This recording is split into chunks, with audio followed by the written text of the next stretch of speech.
মানে এই যে নিষ্ঠুরভাবে গরু ছাগল হত্যা করা হচ্ছে, নিষ্ঠুরভাবে? স্যার বলেন যে এই যে গরু ছাগল হত্যা করা হচ্ছে একেবারে নিষ্ঠুরভাবে, ধীরে ধীরে গলা কাটা হচ্ছে তাদের। ভাই প্রশ্ন করলেন কেন নিষ্ঠুরভাবে হত্যা, তিনি হত্যাটাকে মেনে নিচ্ছেন কিন্তু কেন নিষ্ঠুরভাবে, এটাই হচ্ছে প্রশ্ন। হ্যাঁ। আচ্ছা, তাহলে উনি মানছেন ননভেজ খাওয়া যাবে, কিন্তু তার প্রশ্ন মুসলিমরা হত্যার আগে পশুকে অত্যাচার করে কেন? আসসালামু আলাইকুম রহমতুল্লাহ। প্রদর্শক শ্রোতা, আশা করি সকলে ভালো আছেন আলহামদুলিল্লাহ। প্রদর্শক শ্রোতা, ডক্টর জাকির নায়েক স্যারকে এক ভাই প্রশ্ন করেছেন যে কোরবানির ঈদে গরু, ছাগল, মহিষ ইত্যাদি এই পশুগুলোকে কঠিনভাবে হত্যা করা হচ্ছে। প্রদর্শক শ্রোতা, এমন প্রশ্ন ডক্টর জাকির নায়েক স্যারকে করা হয়েছে। জবাবে ডক্টর জাকির নায়েক স্যার এত সুন্দর উত্তর দিয়েছেন, মাশা আল্লাহ, আলহামদুলিল্লাহ। প্রদর্শক শ্রোতা, আপনারা উত্তরটি শুনে অবাক হবেন। চলুন আর কথা না বাড়িয়ে একটি লাইক দিয়ে আমরা সম্পূর্ণ লেকচারটি। মানে এই যে নিষ্ঠুরভাবে গরু ছাগল হত্যা করা হচ্ছে, নিষ্ঠুরভাবে? স্যার বলেন যে এই যে গরু ছাগল হত্যা করা হচ্ছে একেবারে নিষ্ঠুরভাবে, ধীরে ধীরে গলা কাটা হচ্ছে তাদের। ভাই প্রশ্ন করলেন কেন নিষ্ঠুরভাবে হত্যা, তিনি হত্যাটাকে মেনে নিচ্ছেন কিন্তু কেন নিষ্ঠুরভাবে, এটাই হচ্ছে প্রশ্ন। হ্যাঁ। আচ্ছা, তাহলে উনি মানছেন ননভেজ খাওয়া যাবে, কিন্তু তার প্রশ্ন মুসলিমরা হত্যার আগে পশুকে অত্যাচার করে কেন? খাড়া দিয়ে একটা কোপ পশুটা মারা যাবে, জবাই করতে হবে কেন?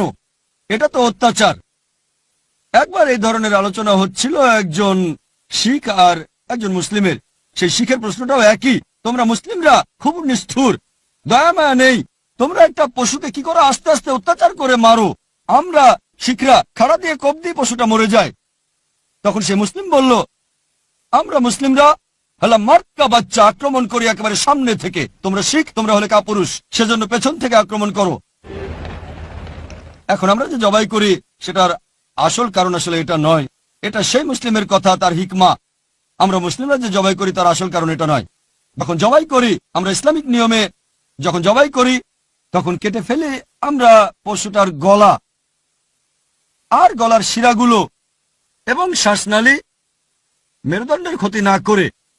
কারণ মেরুদণ্ডের কোনো ক্ষতি হলে পশুটার হার্ট অ্যাটাক করবে, হার্টে যাওয়া ধমনীগুলো ছিঁড়ে যাবে আর শরীরের রক্ত তখন জমাট বেঁধে যাবে। যখন আমরা কাটি পশুর গলাটা আর শ্বাসনালী এবং গলার শিরাগুলো, মেরুদণ্ডের কোনো ক্ষতি না করে, হার্ট তখনও পাম্প করে আর বেশিরভাগ রক্ত তখন শরীর থেকে বের হয়ে যায়। এখনকার দিনে বিজ্ঞান বলে যে রক্তের মধ্যে বিভিন্ন রকম জীবাণু আর ব্যাকটেরিয়া থাকে। আমরা মুসলিমরা পরিচ্ছন্নতা বজায় রাখি, জবাই করা পশু শরীর থেকে রক্ত বের করে দেই। শরীর থেকে রক্ত বের হলে তার সাথে বিভিন্ন টক্সিন, রোগ জীবাণু আর ব্যাকটেরিয়া শরীর থেকে বের হয়ে যায় রক্তের মাধ্যমে। তখন এই মাংস খেলে অসুখ হওয়ার সম্ভাবনা কম থাকে।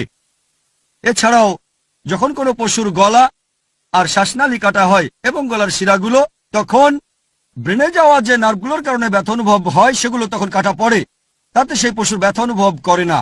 পশুটা তখন পা ছুটতে থাকে, কারণ তার শরীর থেকে প্রচুর পরিমাণে রক্ত বেরিয়ে যাচ্ছে। এই পা ছোঁড়াটা ব্যথার কারণে নয়, মাংসপেশিতে চাপ পড়ে তাই পা ছোঁড়াছড়ি করতে থাকে। সেই পশু শান্তির সাথে মারা যায়। বলি দেয়া হলে অনেক সময় পশুটা ঘন্টাখানেক যন্ত্রণা পেয়ে মারা যায়।